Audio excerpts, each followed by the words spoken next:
अब देखो बालको सवाल नंबर 9। दो तरह के भोज्य हैं, भोज्य पदार्थ हैं F1 और F2। अब माना F1 टाइप का जो भोज्य है वह है X मात्रक और F2 टाइप का जो भोज्य है वह है Y मात्रक।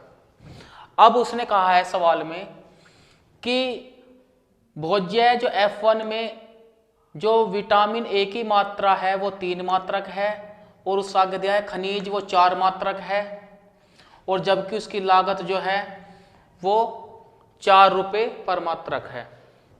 ऐसे ही अब भोज्य जो F2 है उसमें विटामिन ए की मात्रा 6 मात्रक और खनिज की जो मात्रा है वो 3 मात्रक और उसकी लागत जो है वो 6 रुपये पर मात्रक। अब इस तरह से तो ये क्वेश्चन में दिया है। अब जो विटामिन ए है वो 80 मात्रक जो है कम से कम है और जो खनिज है वो 100 मात्रक कम से कम है। हमें न्यूनतमीकरण करना है लागत का।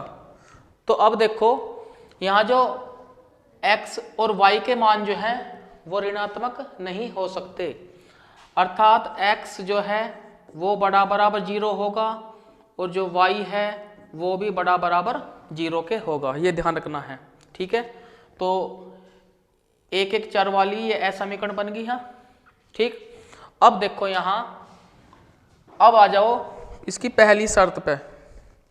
अब देखो यहाँ जब 3 मात्रक विटामिन है तो इसकी गुणा इसमें कर देंगे 3x, यहाँ लिख देंगे इसमें,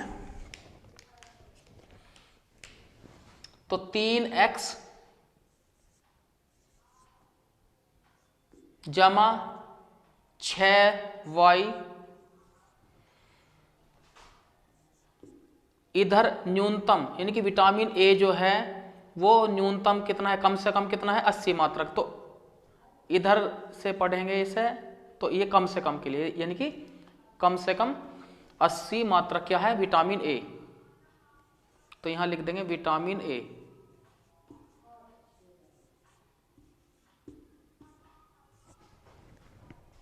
इसी प्रकार से अब खनिज के लिए 4 की x में गुणा कर दो 4x, फिर प्लस का निशान, 3 की y में गुणा कर दो 3y।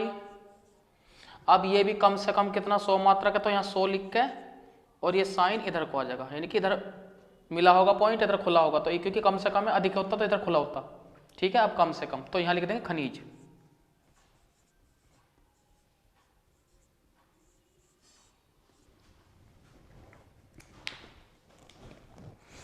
अब देखो यहां न्यूनतम Z,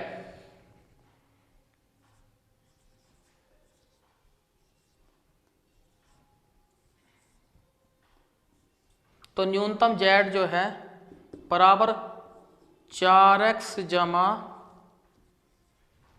6y, ये न्यूनतम Z है।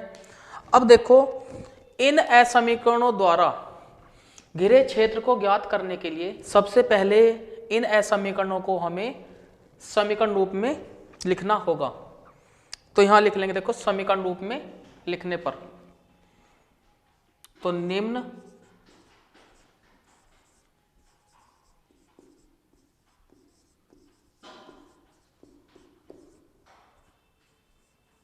असमीकरणों को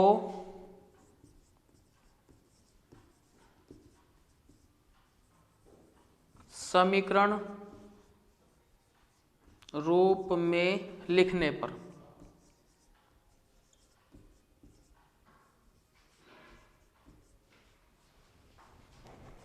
तो अब यहां देखो पहले ये दोनों ऐसे समीकरण, तो यहां लिख लेंगे इसे पहले नंबर पे x बराबर 0 y बराबर 0, तो ये समीकरण होगी।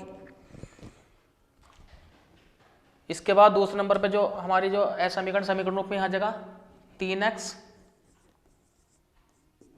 जमा 6y बराबर का साइन लगा देंगे 80,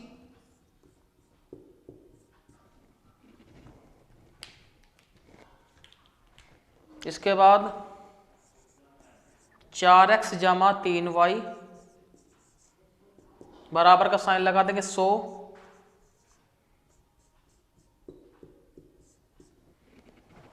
जबकि न्यूनतम z बराबर जो है 4x जमा 6y से नहीं रहने देंगे। अब देखो इसके लिए पहले हम ग्राफ खींच लेंगे यहाँ। तो यहाँ पर हम पहले एक्सिस यानी कि अक्षों का निरूपण कर लेंगे।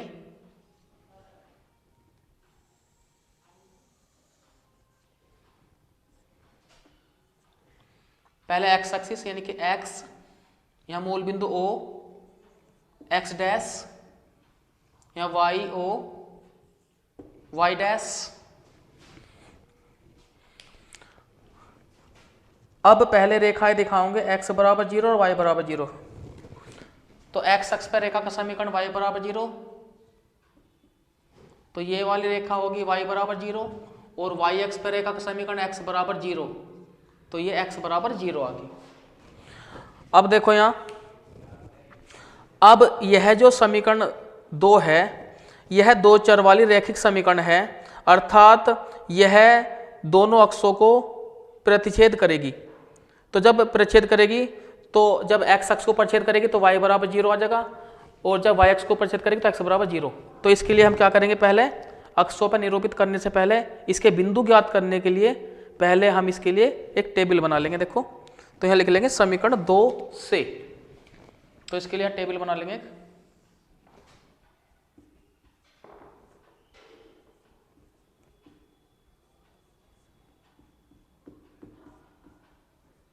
समीकरण 2 से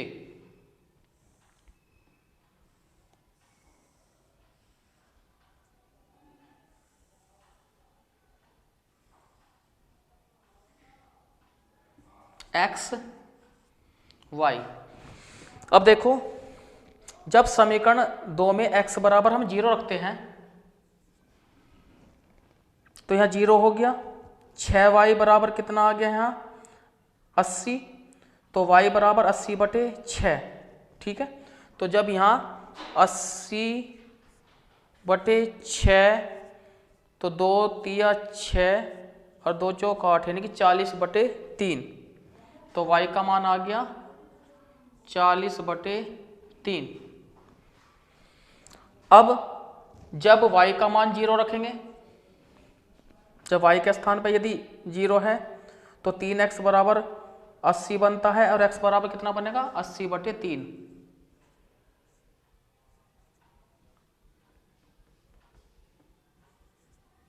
ये इस तरह से। तो हमारे जो बिंदु आए यहाँ, तो यहाँ लिख लेंगे बिंदु A 0,40/3 और बिंदु B 80/3 और 0। तो देखो यहाँ तो 40/3 यानी कि इसका जो अर्थ है कोऑर्डिनेट कैसे दिखा देंगे 0, तो 40/3 को जो दिखा सकते हैं यहाँ पर आ जाएगा 13 सही 1/3,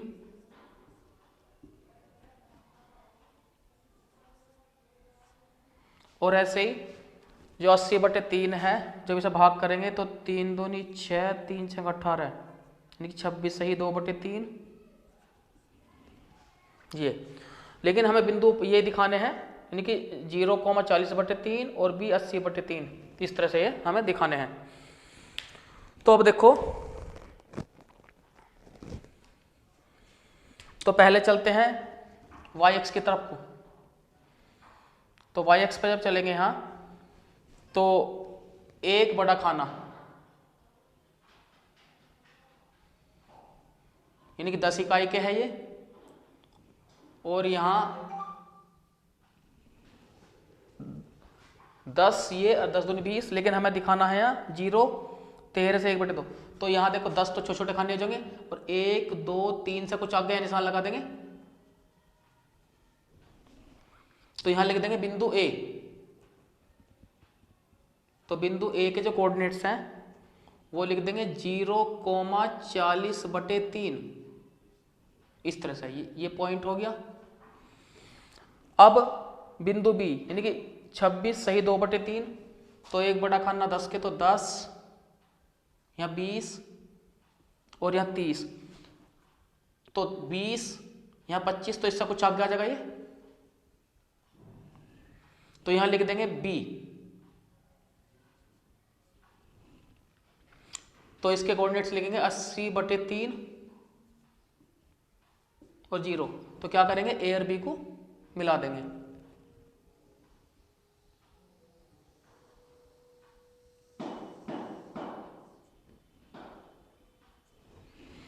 इस रेखा के समीकरण को लिख देंगे यहां 3x जमा 6y,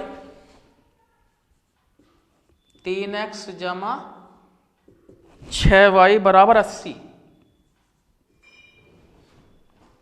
इस तरह से। अब समीकरण 3 के लिए टेबल बना लेंगे। देखो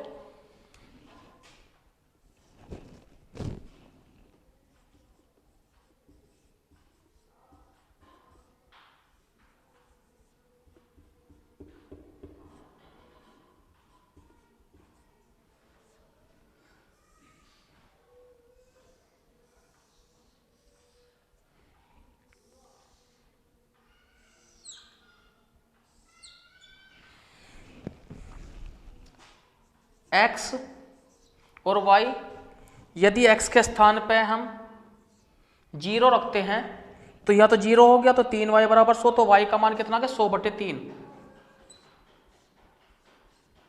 अब यदि y के स्थान पे हम 0 रखते हैं तो यहाँ 0 आ गया, तो x का मान हो जाएगा 25, यानी कि 4x बराबर 100, तो x बराबर 25। तो यहाँ बिंदु C के निर्देशांक 0 कोमा लाकर 100/3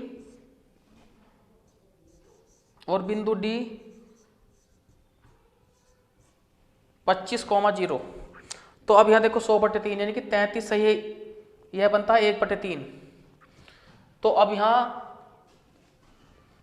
अब चलते हैं, देखो यहां ये बिंदु किस पे दिखाया जाएगा, y एक्स पे। तो अब यहां देखो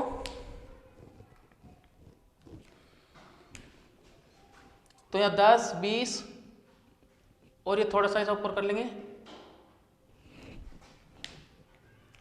थोड़ा ग्राफ बढ़ा लेंगे हल्का सा।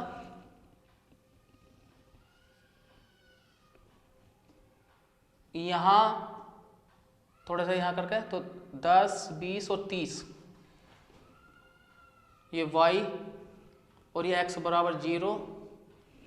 तो यहाँ पॉइंट C लिख देंगे,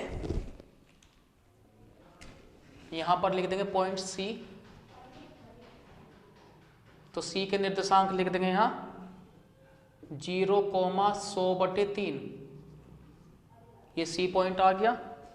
अब पॉइंट D, तो 10, 20 और यहाँ 30 था, तो इससे पहले यानी कि ये थोड़ा सा यहाँ इनके मिड में थोड़ा सा इससे पहले, तो यहाँ लिख देंगे D, यानी कि ये पॉइंट है D, तो यहाँ को लिख देंगे इसे।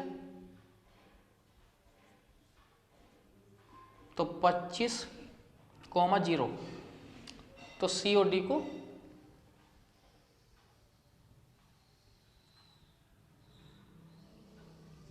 ऐसे मिला देंगे इस तरह से। तो यह रेखा का समीकरण हो जाएगा 4x जमा 3y बराबर 100।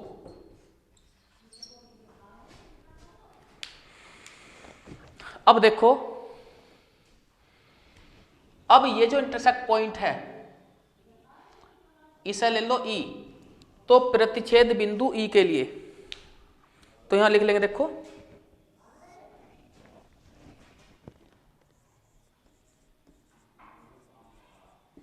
तो प्रतिच्छेद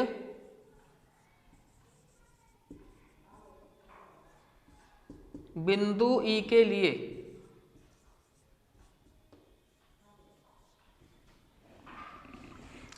अब देखो प्रतिच्छेद बिंदु E के लिए क्या करेंगे, y को बराबर करने के लिए इसमें 2 से गुणा को होगी 3 में, तो 3 में कितने से 2 से गुणा कर देंगे।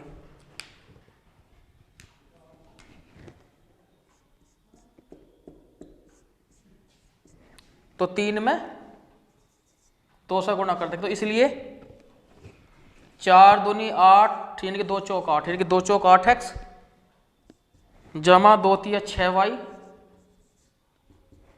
बराबर यहां आ जाएगा 200। ये समीकरण नंबर होगी 4। अब 4 में से क्या घटा देंगे, 2 घटा देंगे।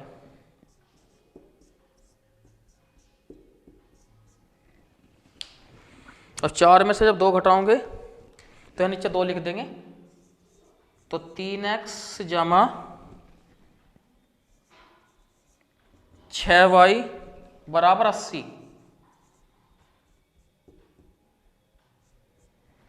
माइनस माइनस माइनस, ये 6y कट गया तो 8x में 3x जाके कितना बचे 5x, और बराबर यहां बचे 120। तो x का मान आ गया 5 दूनी 10 और 5 चौक 20, यानी कि x का मान कितना आ गया 24। तो 2 से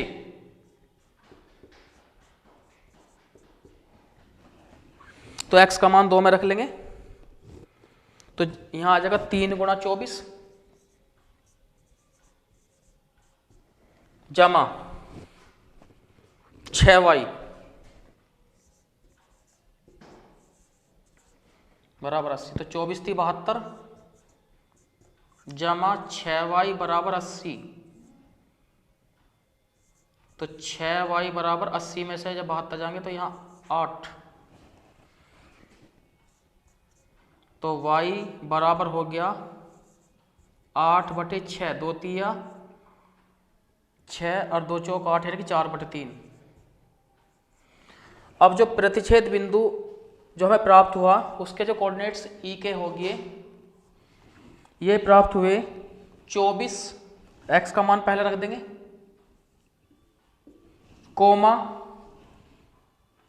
4/3, ये हमें ई के। अब यहां देखो, अब मैं एक बात बता रहा हूं तुम्हें, यदि देखो यहां पहले वाली जो समीकरण है ये भी न्यूनतम 0 है, ये भी न्यूनतम 0 है क्योंकि इधर न्यूनतम की तरफ मान लिखे हैं, यहाँ न्यूनतम 80 है, यहाँ न्यूनतम 100 है। तो जब ये सारी कंडीशन क्या होंगी न्यूनतम, तो इसका मतलब है यदि हम x और y के स्थान पे यहाँ 0 0 रख दें तो ये सारी स्थितियां असत्य होंगी। तो किसी भी रेखा के क्षेत्र में मूल बिंदु नहीं आने का, ये ध्यान रखना है इसमें, यानी कि यदि किसी भी असमीकरण के रूप में, यानी कि जो हमारा जो अरेखिक यानी कि किसी भी जो हमारी जो ये असमीकरण है उस पर मूल बिंदु नहीं आता, अर्थात इसका मतलब है इन सब का क्षेत्र जो है बाहर की तरफ को बन रहा है।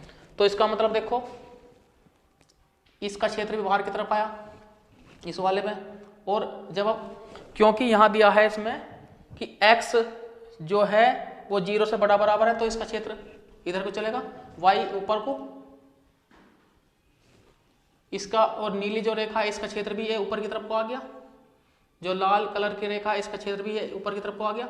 तो इसका मतलब ये जो है ये कॉमन क्षेत्र है, ये वाला, ये जो क्षेत्र बाहर की तरफ ये कॉमन क्षेत्र है, क्योंकि इसमें सभी यानी कि ये वाला क्षेत्र जो बनेगा ये वाला, इसमें ये सभी रेखा जो असमीकरण द्वारा घिरा क्षेत्र जो है ये बाहर की तरफ कॉमन बनेगा, ये ध्यान रखना, ठीक है। तो ये वाला जो क्षेत्र है मैं खींच रहा हूं इसमें, ये जो है इस तरह से ये न्यूनतम होने पे ये वाला क्षेत्र बनेगा, ठीक है। तो इसके लिए अब देखो यहाँ अब कौन से कोणीय बिंदु आ गए, जब ये बाहर का क्षेत्र न्यूनतम वाला क्षेत्र बनता है इसमें, तो हमारे कोणीय बिंदु कौन कौन से आ गए, तो C, ये वाला कोणीय बिंदु, एक E और एक बनता है हमारा इसमें B। तो यहां लिख लेंगे ना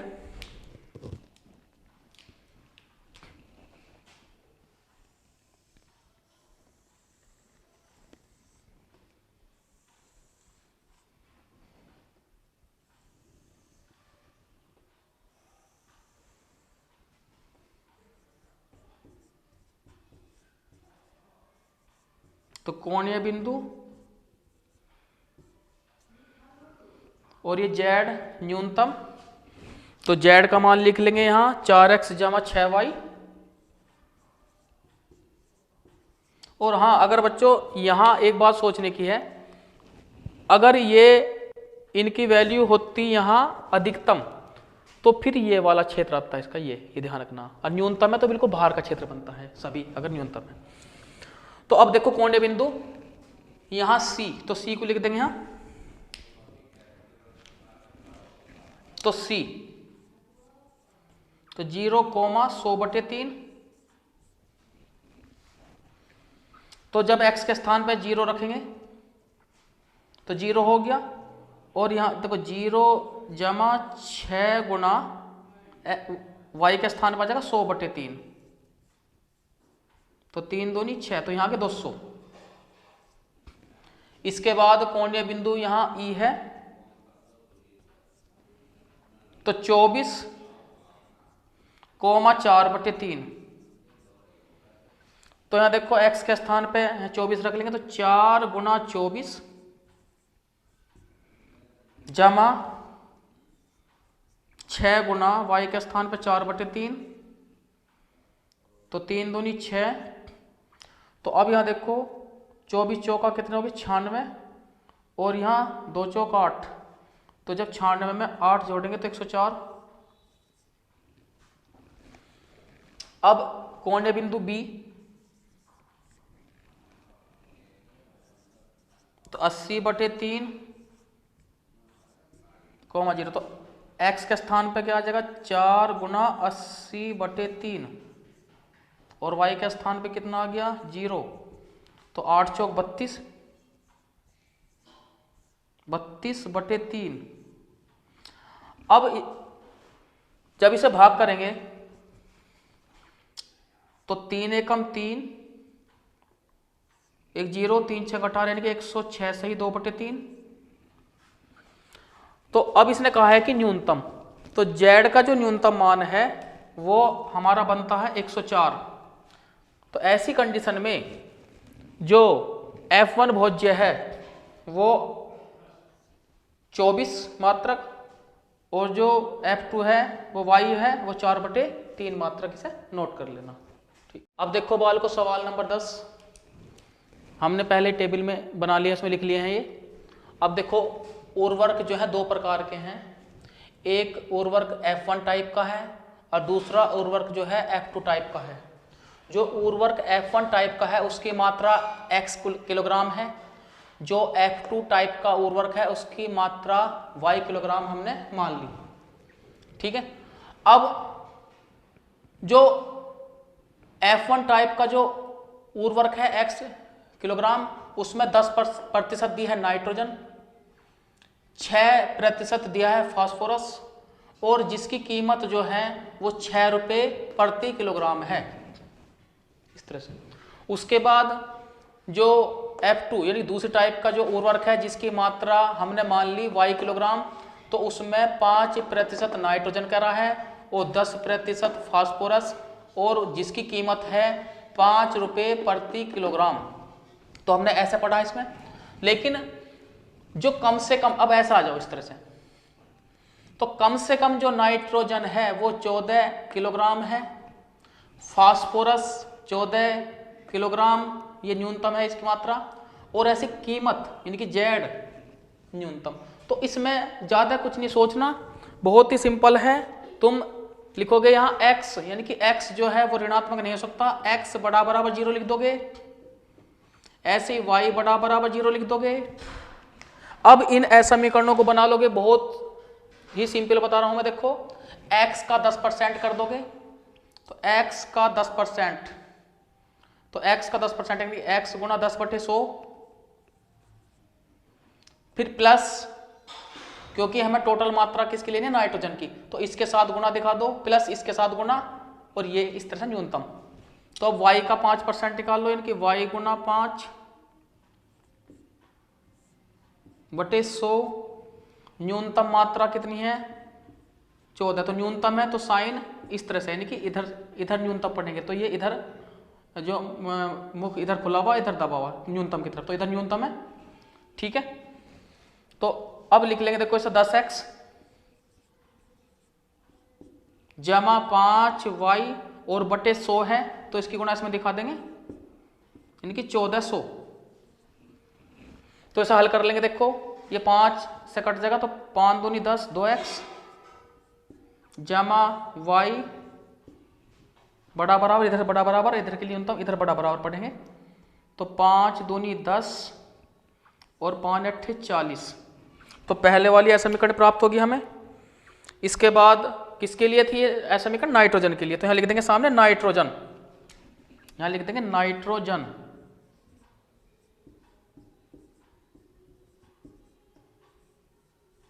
यहाँ लिख देंगे नाइट्रोजन। अब आ जाओ किसके लिए? फास्फोरस के लिए। तो फास्फोरस के लिए देखो यहाँ बिल्कुल सेम कितना है, 14 किलोग्राम न्यूनतम है, तो बिल्कुल सेम ऐसे करेंगे। तो x गुना कितना 6%, तो x का 6%, तो 6/100 प्रतिशत यानी कि बटे 100। फिर जमा ऐसे y का 10%, तो y गुना 10/100। अब न्यूनतम कितनी मात्रा है? 14, तो इधर 14 और ये न्यूनतम, इधर न्यूनतम पढ़ा जा रहा है। अगर ऐसे खोल देंगे तो अधिकतम पढ़ते, लेकिन न्यूनतम है तो इधर मुख मिला देंगे, न्यूनतम इधर, तो इधर न्यूनतम इधर अधिकतम। तो यहां लिख लेंगे देखो 6x जमा 10y इसके बटे 100, तो इसकी गुणा कर देंगे इसमें 1400। तो अब यहां देखो इसे, यहां 2 से कट रहा है, तो लिख देंगे 2 तिया 6 3x जमा 2 पंजे 10 5y बड़ा बराबर 2 सत्ते 14। तो ये किसके लिए है?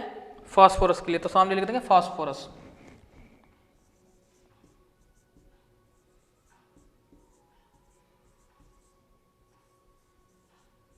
इस तरह से।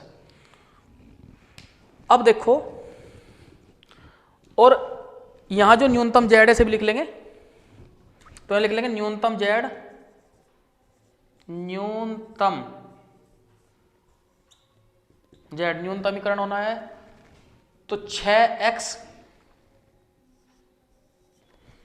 क्योंकि जब 1 किलोग्राम जो F1 टाइप का जो उर्वरक है उसका जो रेट है वो 6 रुपये है, तो x का 6x हो जाएगा, ऐसे ही y का 5y, ऐसे ही इसमें 6x जमा 5y। तो यहां आ जाएगी कीमत इस तरह से। तो देखो अब हमारे पास जो है ऐसा समीकरण ये पहले नंबर पे यानी कि 1 2, तो लेकिन लिखेंगे एक साथ ही से 1 पे, उसका दूसरे वाले समीकरण और तीसरे वाले समीकरण, ठीक है। तो इन्हें ग्राफ पे सबसे पहले रेखा के रूप में दिखाऊंगे समीकरणों को, तब इनके द्वारा घिरे क्षेत्र का क्षेत्र ज्ञात करेंगे, ठीक है। तो इन असमीकरणों को पहले समीकरण रूप में लिखने पर, तो इसमें लिख लेंगे समीकरण रूप में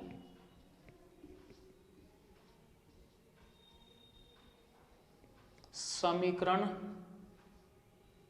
रूप में लेने पर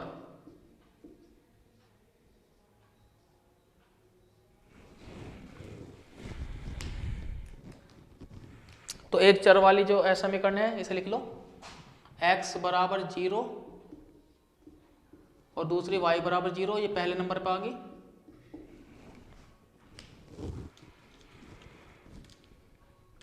दूसरे वाले समीकरण को लिख लेंगे समीकरण रूप में 2x जमा y, यहां काय का निशान आ जाएगा बराबर का, क्योंकि जब समीकरण रूप में लिखते हैं तो यहां बराबर लिख देते हैं 280।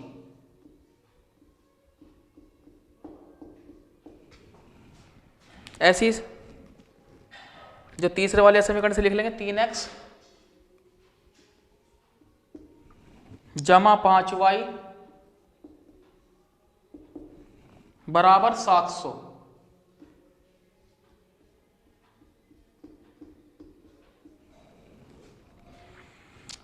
अब पहले इन रेखाओं के समीकरण ग्राफ पे दर्शा देंगे। तो इसके लिए पहले हम ग्राफ खींच लेते हैं। तो ग्राफ के लिए पहले अक्षों का निरूपण कर लेंगे। यहाँ ये वाई एक्सिस और ये एक्स एक्सिस,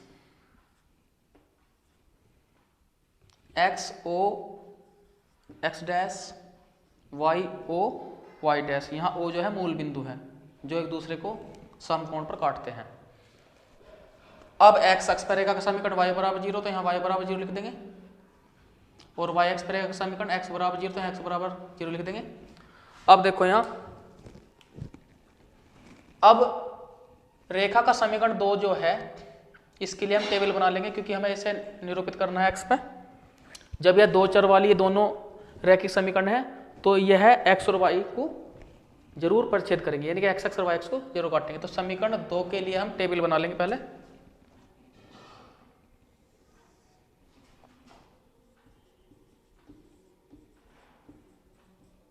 तो समीकरण 2 से ऐसे लिखना है, समीकरण 2 से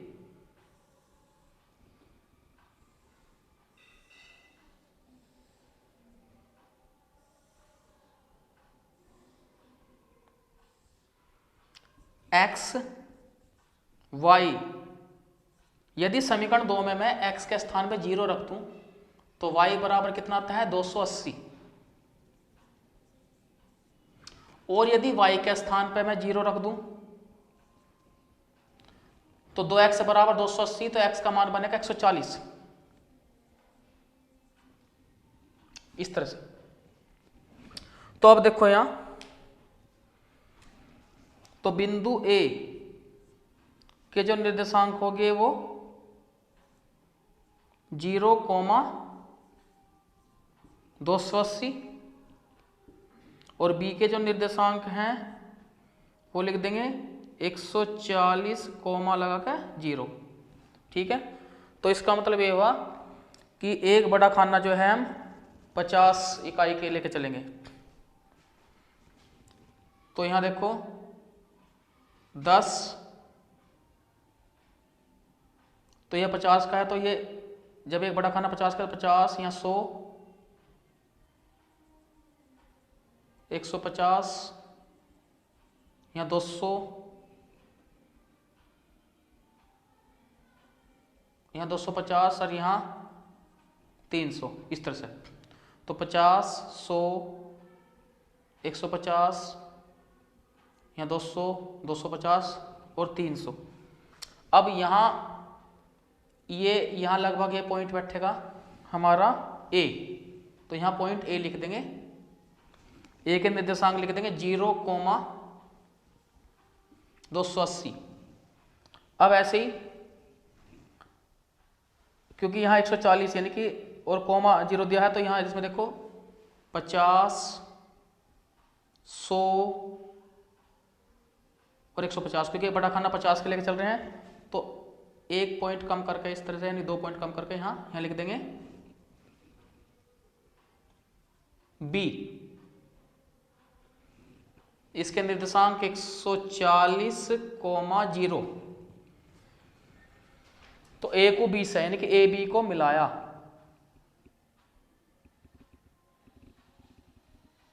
तो इस तरह से। तो A और B से होकर जाने वाली रेखा का समीकरण आ गया हमारा 2x जमा y बराबर 280। अब समीकरण 3 के लिए टेबल बना लेंगे।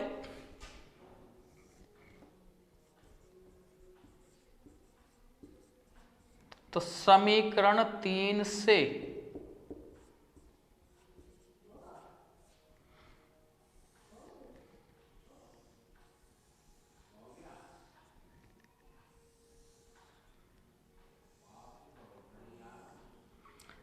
x और y, तो x के स्थान पर जब हम यहां 0 रख देंगे तो 5y कितना आ गया 700, और y बराबर कितना आ जाएगा 140, क्योंकि 14 5 70, तो y का मान आ गया 140। जब हम y के स्थान पर 0 रखते हैं यदि, तो x बराबर 700/3 आ जाएगा।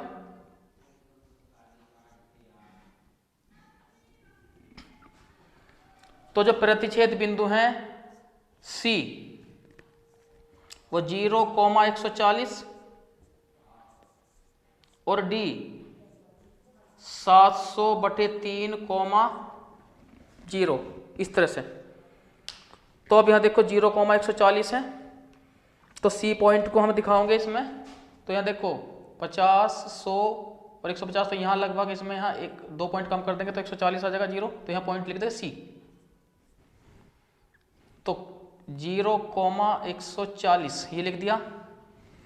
अब D पॉइंट, तो इसे 700 को देखो यहाँ भाग कर लेंगे, तो जब हम 700 को जब इससे यानी कि इस तरह भाग करके देख लेंगे लगभग कहाँ बनेगा ये, इस तरह से 3 से भाग कर लेंगे, तो 3 दूनी 6,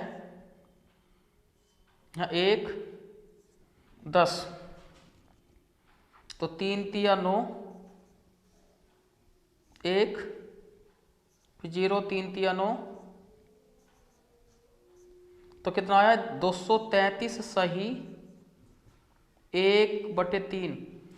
तो अब यहाँ देखो जब इसे दर्शाओगे यहाँ पॉइंट डी को, तो देखो कैसे दर्शाना है इसमें 50, 100, 150 और यहाँ 200 और 250, तो 250 से कुछ पहले यानी कि थोड़ा सा पहले से यहाँ एक पॉइंट लगा लेंगे यहाँ, क्योंकि 233 से 1/3 बन रहा है ये।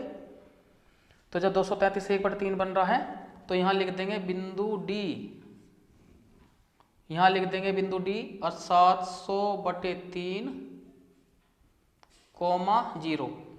तो सी और डी से होकर जाने वाली जो रेखा का समीकरण है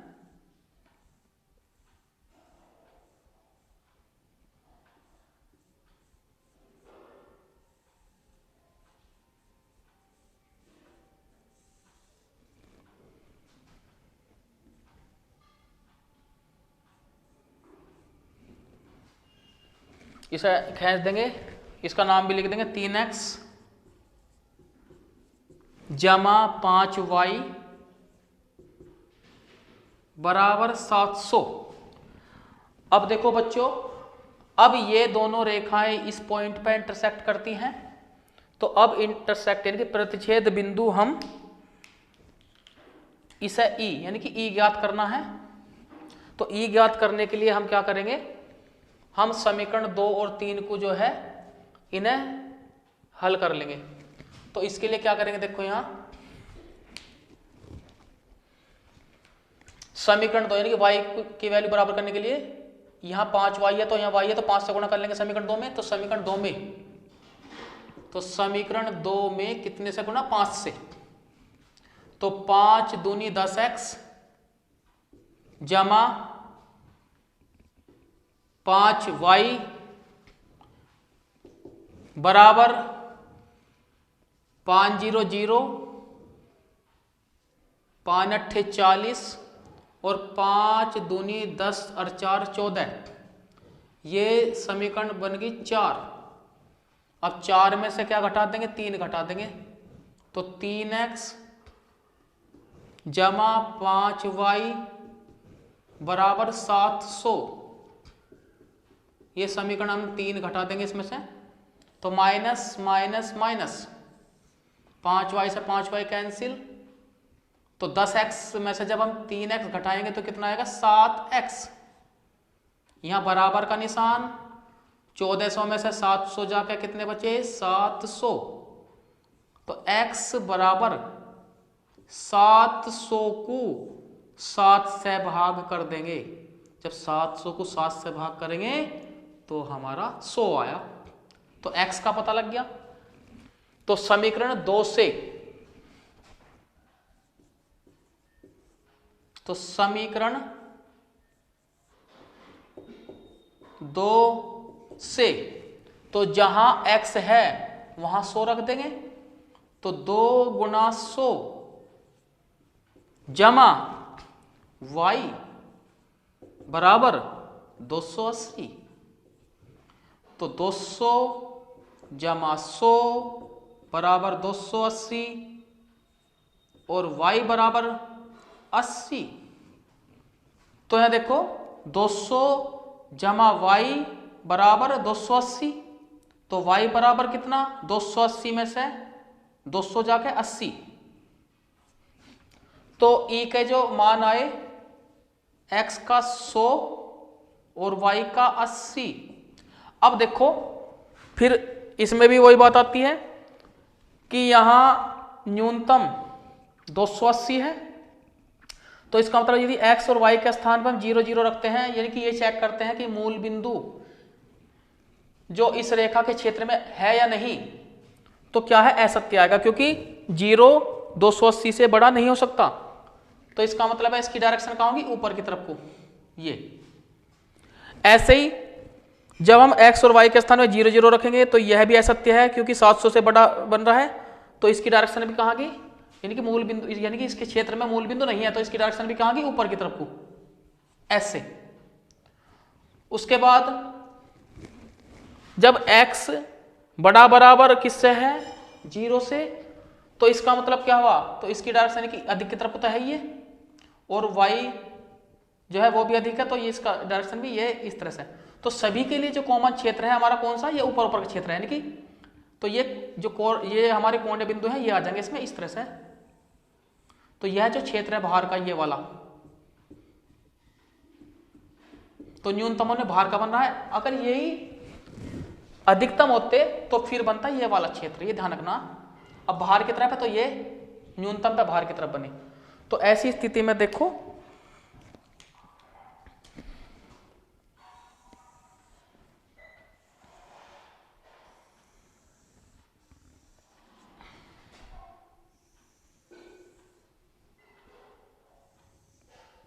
तो यह लिख लेंगे कोणीय बिंदु, कॉर्नर पॉइंट मतलब, और उसके बाद z बराबर है 6x जमा 5y, तो 6x जमा 5y। अब देखो अब कौन कौन से कोणीय बिंदु बन रहे हैं, ये देखो इसमें एक तो A पॉइंट हमारा कोणीय बिंदु, तो A को लिख लेंगे, यानी कि जो क्षेत्र घिरा है तो उसके जो कॉर्नर पॉइंट है ये E और D, ये वाले कॉर्नर पॉइंट इन्हें लिखना है। तो 0,280, फिर E 100,80, फिर D 700/3,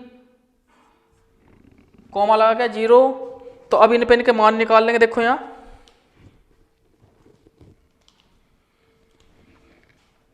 जब x के स्थान पे 0 रखेंगे तो 0 हो गया, और y के स्थान पे जब हम यहाँ 280 रखेंगे तो इसकी गुणा 5 की हो जाएगी इसमें, तो 5 0 0, 5 8 40, 0 हासिल 4, 5 दूनी 10 और 4 14, ठीक है, तो 0 का योग था। अब यहाँ देखो इसमें जब x के स्थान पे कितना रखेंगे, 100 रखेंगे तो कितना आ जाएगा 600, जब y के स्थान पे कितना रखेंगे 80 रखेंगे तो 8 5 40, कितना होगा 400, तो इसका अर्थ यह हुआ क्या आया 1000। अब यहां देखो जब x के स्थान पे कितना रखेंगे, यहाँ 700/3, तो 6 गुना 700/3, और जब y के स्थान पे 0 रखेंगे तो 0 हो जाएगा, तो 3 दूनी 6, तो 2 सत्ते 14। तो अब देखो बच्चों जो न्यूनतम मान है वो है 1000, तो यहां पर हम लिख देंगे इसमें न्यूनतम,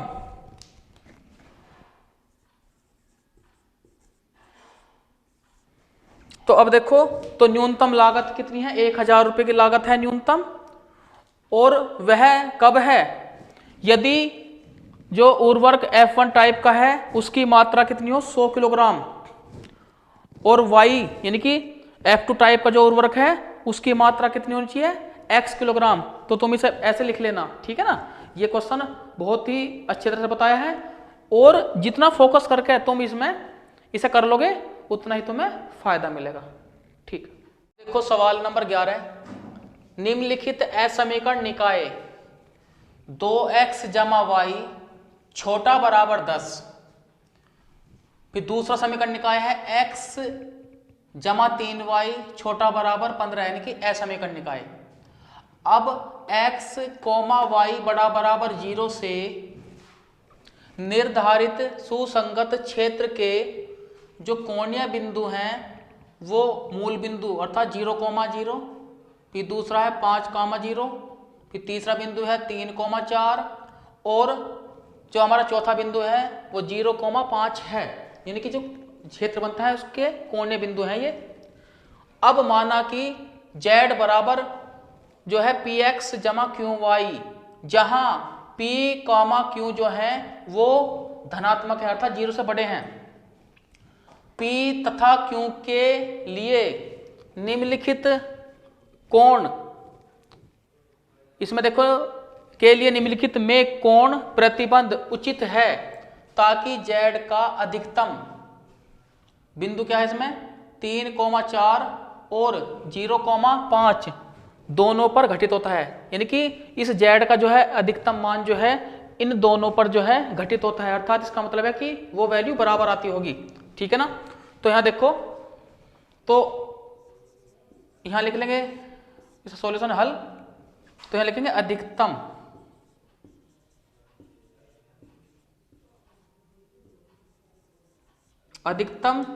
z बराबर p x plus q y, ये क्या है हमारा उद्देश्य फलन। तो अब देखो बच्चों, अब लेके चलेंगे हम बिंदु 3, 4 पर। बिंदु 3, 4 पर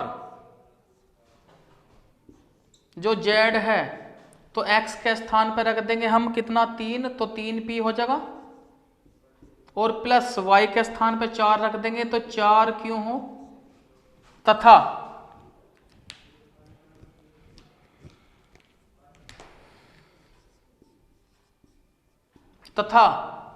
अब दूसरा बिंदु क्या है 0,5, तो 0,5 पर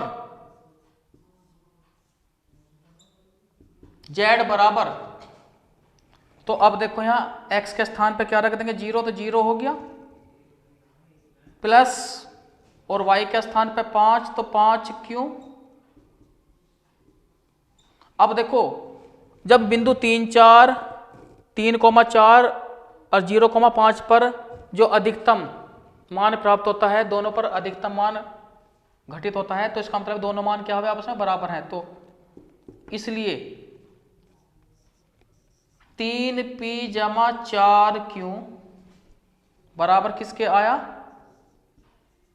5q के, तो 4q माइनस 5q पक्षांतर कर लेंगे, प्लस करेंगे माइनस का बराबर, ये माइनस का 3p हो जाएगा इनका क्या बराबर के बाद,